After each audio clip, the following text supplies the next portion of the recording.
Just a quick heads up for this week 17 QB tier rankings. I completely forgot to put the AFC North quarterbacks in there. Something glitched. I had them ready to go, but then they weren't there. But I get them at the end. So don't think that I forgot about your AFC North.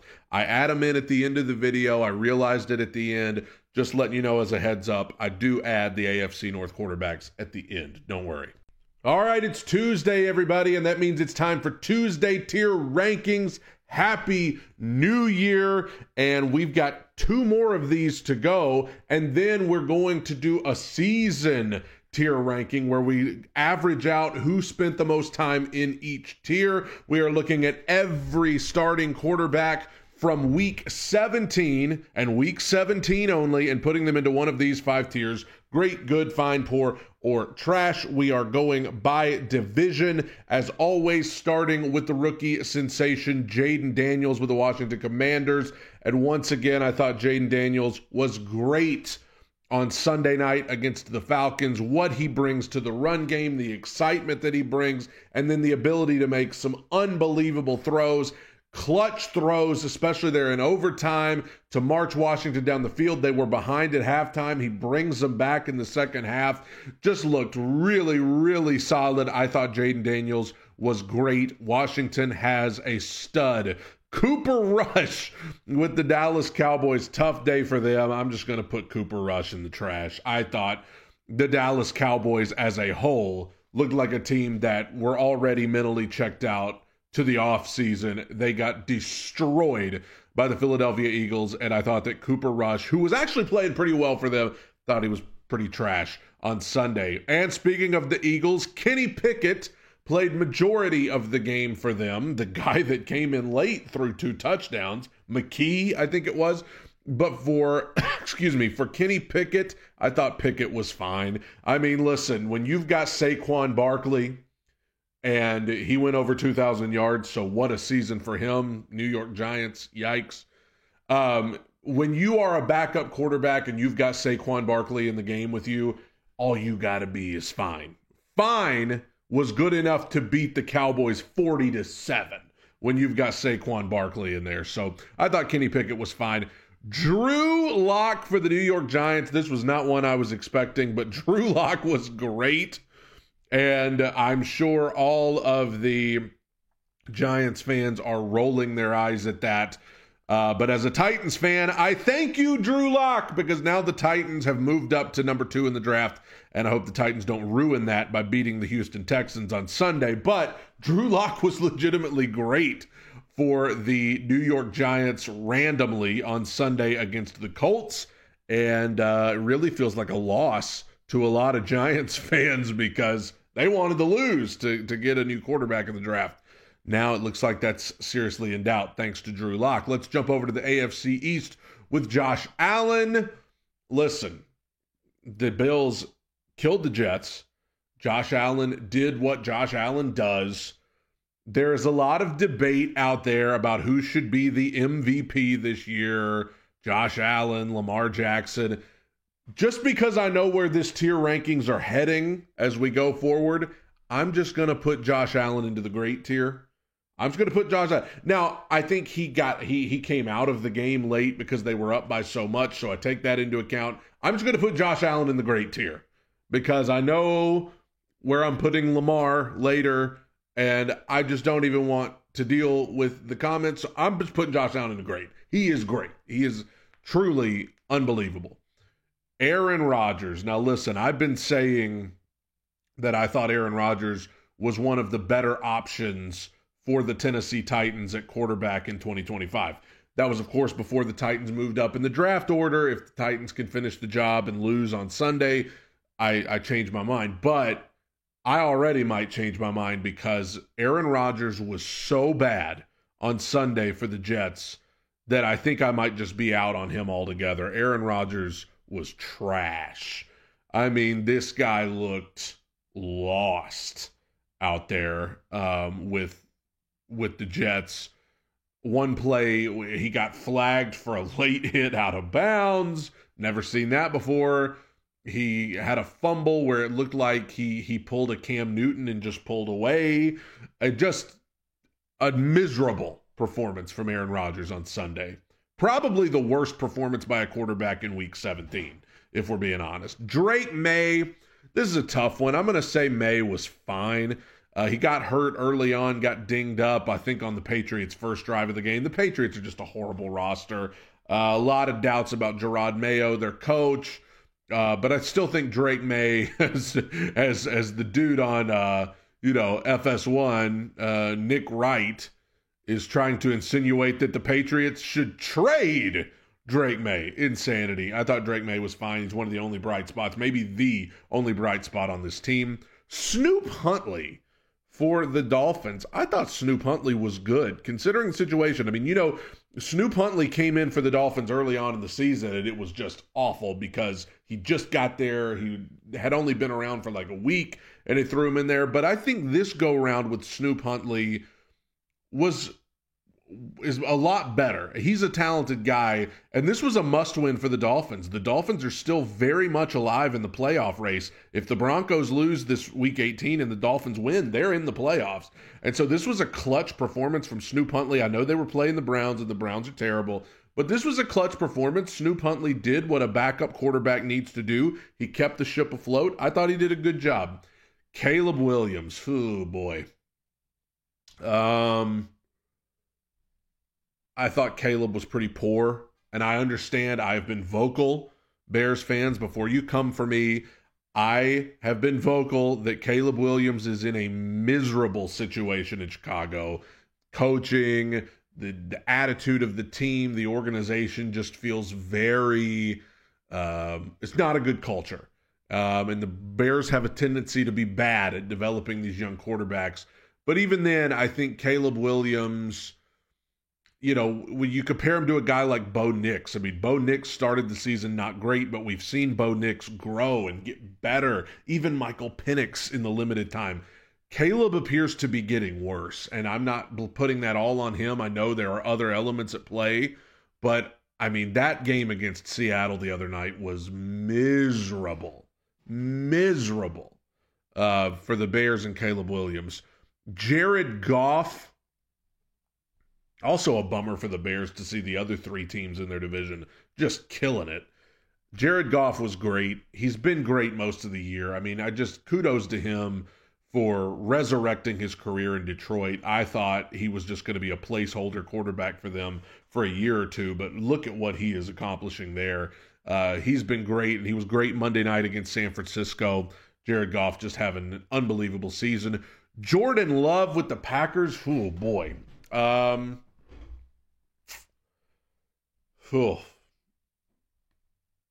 Tried to bring him back late. I thought Jordan Love was fine. I really feel like his performance just left a lot to be desired in a huge game against a division rival, the Minnesota Vikings, with a chance to really ensure that Minnesota doesn't get the number one seed. I thought Jordan Love and the Green Bay Packers, I know they made a rally late to try to get back in. Jordan Love can still make some unbelievable throws.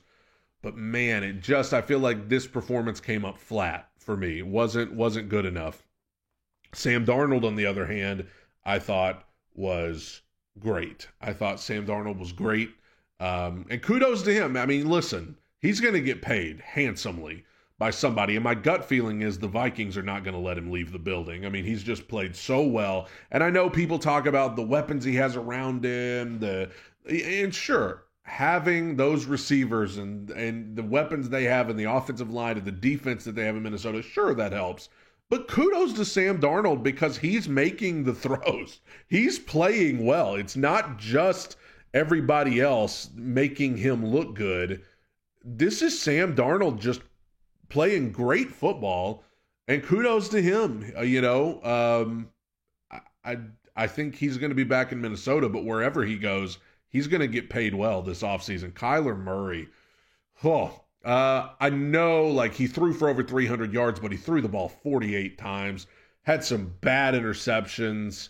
I thought Kyler was poor, and I don't know what the Arizona Cardinals are going to do with him this offseason. They obviously have that big contract with him.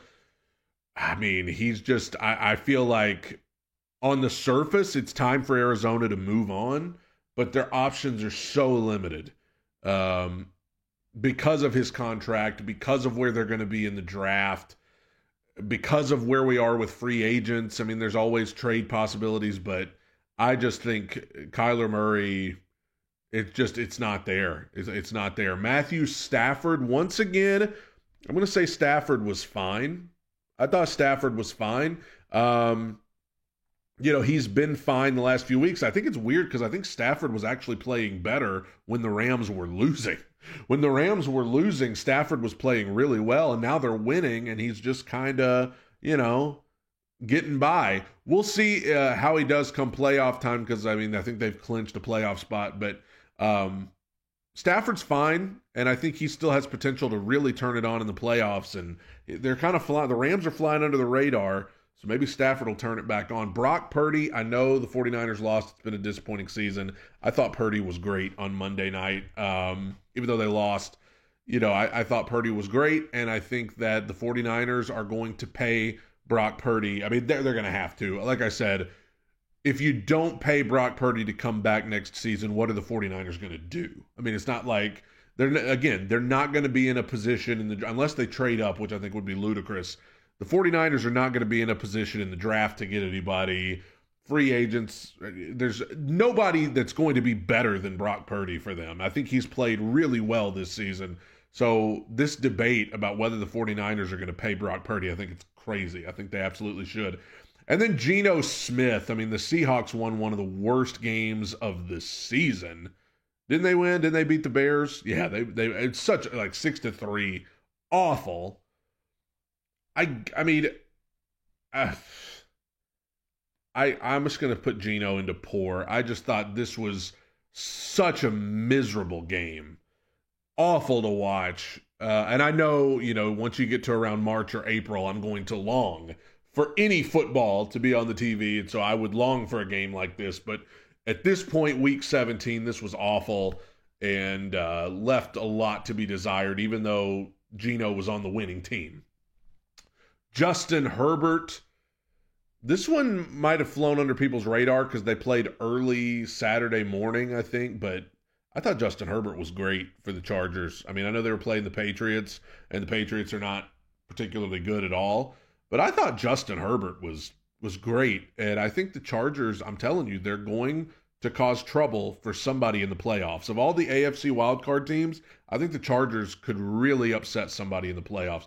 Patrick Mahomes, yeah, I thought Mahomes was great on Christmas Day against the Steelers. I just think, last thing anybody needs is for Mahomes and the Chiefs to be getting hot. And you can get excited about the Bills with Josh Allen. You can get excited about the Ravens with Lamar Jackson. I don't blame you for that. But do not forget about Mahomes and the Chiefs. They've lost one game this season. I just don't let them sneak up on you again. Bo Nix, in a losing effort, I thought Bo was good. I think Bo's, still has his rookie moments, but overall, Bo Nix, it cannot be understated. To be in a win and in situation going into Week 18, that is not what I expected Denver. That's not what I expected them to be. And credit to Sean Payton, credit to Bo Nix. Thought he was good this week against the Bengals. Aiden O'Connell with the Raiders. I thought Aiden O'Connell was fine.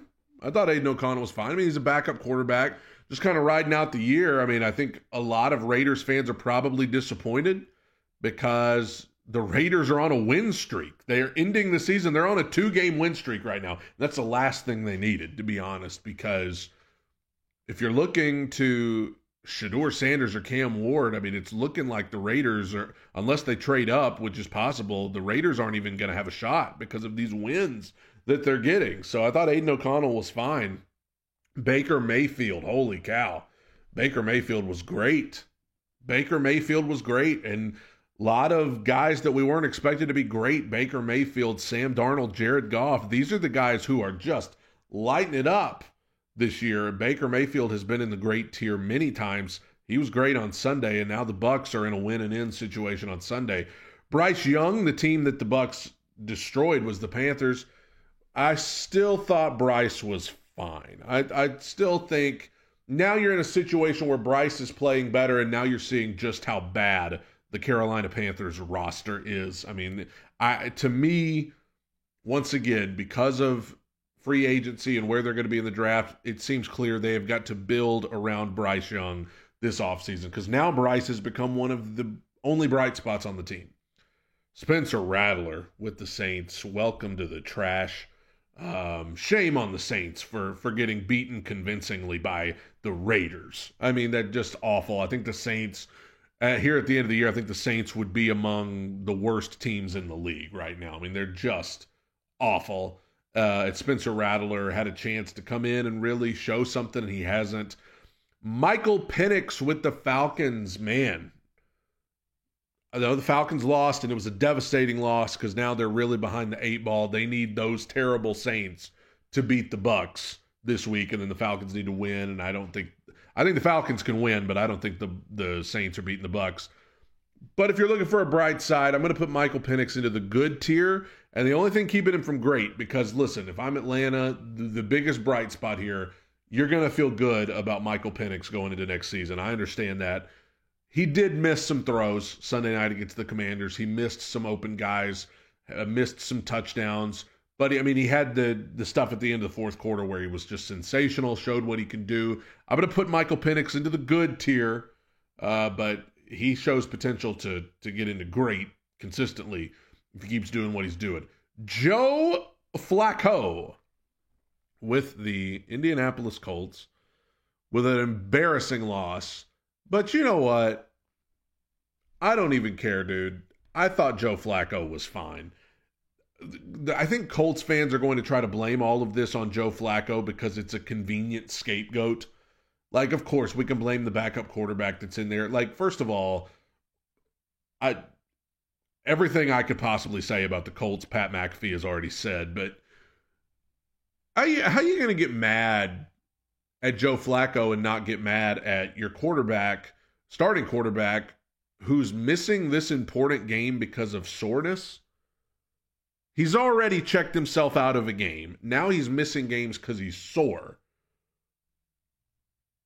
And then you want to get mad at Joe Flacco. Why don't you get mad at your defense that gave up 45 points to the Giants? I thought Flacco was fine. Yes, had the interception late that was awful, but they were already down by 2 scores by the time he did that. If you're looking for reasons the Colts lost this game, I'm not saying Joe Flacco's not on the list somewhere, but he ain't in the top 3. CJ Stroud, holy cow. Poor. I had a feeling CJ Stroud would regress some in year 2. I didn't think it would be this bad. CJ Stroud, he's just been a shell of what he was his rookie year. And it'd sure be good if he could come out and figure out how to play well this Sunday against my Titans to ensure that we at least have the second pick of the draft. Mac Jones with the Jaguars. Mac was fine. He's a backup quarterback, but he's done a good enough job for Jacksonville. He'll be on an NFL roster next year, ain't no doubt about that. Mason Rudolph with my Titans. We always close it with the Titans quarterback. Mason was fine. It is what it is. He's on a terrible team. He's a backup quarterback in the rain. He got outplayed by Mac Jones. Whoop-de-doo. He is who he is. So there we go. In the great tier for Week 17, Jaden Daniels, Drew Lock, Josh. Hold on. I'm missing some people here. I'm missing the entire AFC North. I am missing the entire AFC North. Hold on. Okay. Wow. Dorian Thompson-Robinson was trash for the Browns. The Browns are horrible. I don't know what they're going to do at quarterback. Lamar Jackson was great, as usual.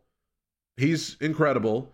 Joe Burrow was great, as usual. I think if it were up to me, Joe Burrow, if the Bengals make the playoffs, Joe Burrow needs to work his way to that MVP conversation. Even if he doesn't win it, he deserves to be in the conversation. I don't think anybody's playing as well as him. Russell Wilson, poor. Russell Wilson was pretty poor for the Steelers on Christmas Day. I don't know how I missed the AFC North. but I got them in there at the end. Lamar and Burrow. So, okay, great tier. Jaden Daniels, Drew Lock, Josh Allen, Jared Goff, Sam Darnold, Brock Purdy, Justin Herbert, Patrick Mahomes, Baker Mayfield, Lamar Jackson, and Joe Burrow. In the good tier, Snoop Huntley, Bo Nix, and Michael Penix. In the fine tier, Kenny Pickett, Drake May, Jordan Love, Matthew Stafford, Aiden O'Connell, Bryce Young, Joe Flacco, Mac Jones, and Mason Rudolph. In the poor tier, Caleb Williams, Kyler Murray, Geno Smith, CJ Stroud, Russell Wilson. In the trash, Cooper Rush, Aaron Rodgers, Spencer Rattler, and Dorian Thompson-Robinson. There we go. Now we got everybody. That's the Week 17 tier rankings. We have one more to go in Week 18, and then we will average out who spent the most time in each tier at the end of the season. God bless you, everybody. Tighten up. Happy New Year. Bye-bye.